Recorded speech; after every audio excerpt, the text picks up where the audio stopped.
Cześć, zanim pokażę Wam, jak obcinać kotu pazury, trzeba zadać pytanie, czy te pazury w ogóle należy kotom obcinać. Wiem, że są osoby, w których ten temat budzi duże emocje, dlatego treść tego odcinka skonsultowałam z behawiorystką COPE, Joanną Rozwadowską, która swoją drogą również prowadzi kanał na YouTubie. Kanał nazywa się Uszy do góry i poświęcony jest kociej psychologii. Bardzo Wam go polecam. Link znajdziecie na górze, na dole i na stronie głównej mojego kanału. Wracając do pazurów. Obcinać czy nie obcinać? W tym momencie zwykle chętnie udzielam krótkiej odpowiedzi dla zabieganych, którzy nie mają czasu na obejrzenie całego filmu, a dopiero później przechodzę do odpowiedzi długiej. Tym razem jednak nie jest to takie proste, bo odpowiedź brzmi: jeśli trzeba, to należy obcinać, a jeżeli nie trzeba, to wtedy nie należy obcinać.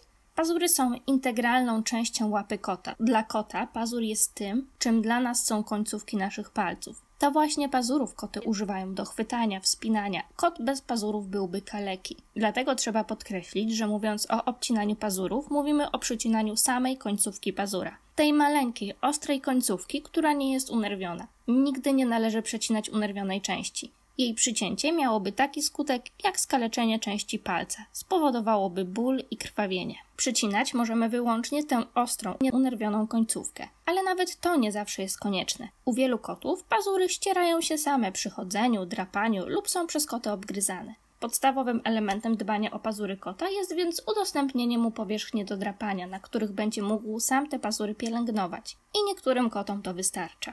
Ale nie wszystkim. Są koty, które w domowych warunkach nie są w stanie podczas drapania i chodzenia zetrzeć pazurów na tyle, by te pazurki im w tych czynnościach nie przeszkadzały. U takiego kota, gdy pazurki urosną zbyt długie, zauważymy dyskomfort przy chodzeniu, bieganiu czy wspinaniu się, przez co kot może zacząć unikać swoich zwyczajnych aktywności, takich jak bieganie i zabawa. Są też sytuacje, w których jednorazowe skrócenie pazurków może być przydatne lub wręcz wymagane.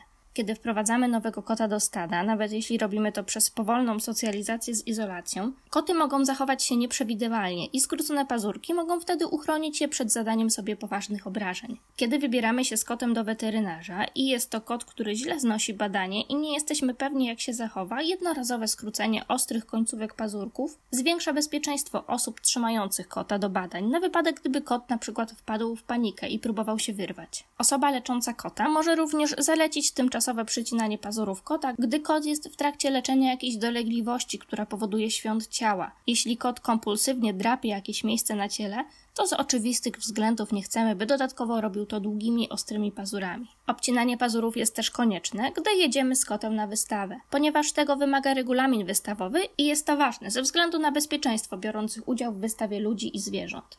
No dobrze, a kiedy nie obcinamy kotu pazurów? Najprostsza odpowiedź brzmi: nie skracamy pazurków kotom, które tego nie potrzebują. Jeśli kot radzi sobie sam z regulacją długości swoich pazurów, to nie ma potrzeby ich skracać, a wręcz może to obniżyć komfort życia kota.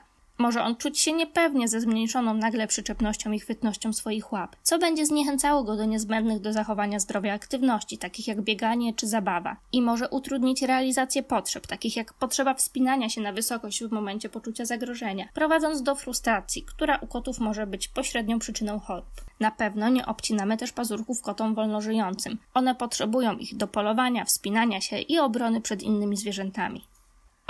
Po zapoznaniu się z sytuacjami, w których pazury obcinamy i z tymi, w których tego nie robimy, z czystym sumieniem mogę pokazać Wam, jak to robić, gdy zajdzie taka potrzeba. Tak jak mówiłam wcześniej, kiedy mówimy o skracaniu czy obcinaniu kocich pazurków, mówimy wyłącznie o tej ostrej, nieunerwionej końcówce. Ta biała część to martwa tkanka. Jej obcinanie jest jak skracanie naszych własnych ludzkich paznokci albo obcinanie włosów. W tym sensie, że nie boli. Natomiast pod żadnym pozorem nie przycinamy tej różowej, unerwionej części. Ten fragment to żywa tkanka. Jej przecięcie byłoby jak nacięcie palca, spowodowałoby ból i krwawienie.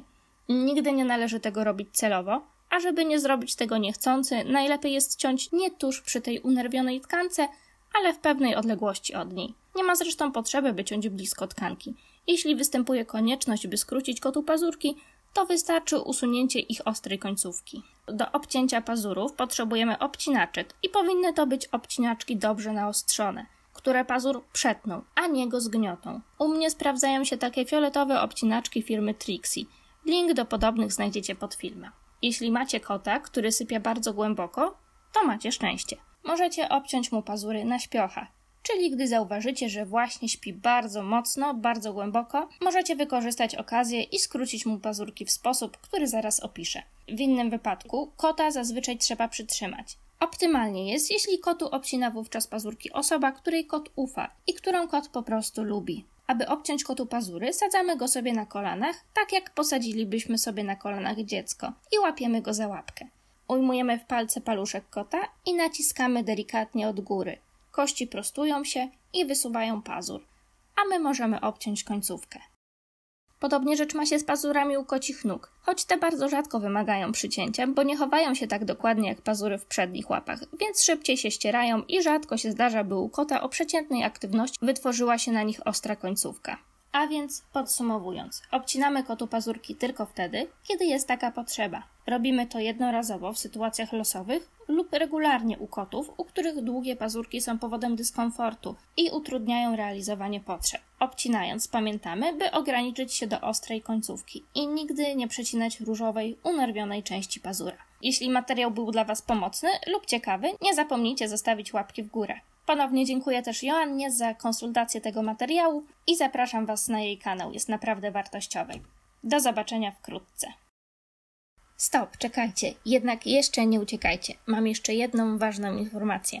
Moja znajoma Ela prowadzi dom tymczasowy, w którym na swoich ludzi czekają tacy uroczy chłopcy, Niki i Max. To roczne kociaki, bardzo żywiołowe. Szukają więc opiekunów, którzy lubią aktywne koty oraz domu, w którym będą mogli zamieszkać razem, albo takiego, w którym już jest jakiś lubiący zabawy kot.